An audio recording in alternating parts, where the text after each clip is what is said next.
Luke 13 chapter 18 to 20 sentence.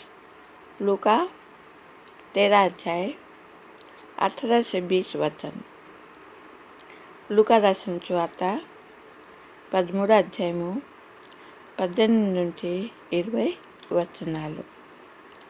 Then said he unto what is the kingdom of God like, and whereunto shall I resemble it?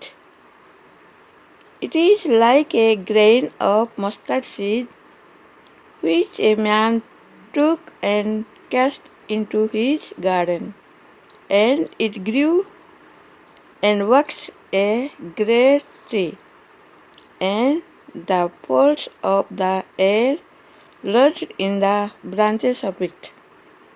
And again he said, whereunto shall I like the kingdom of God?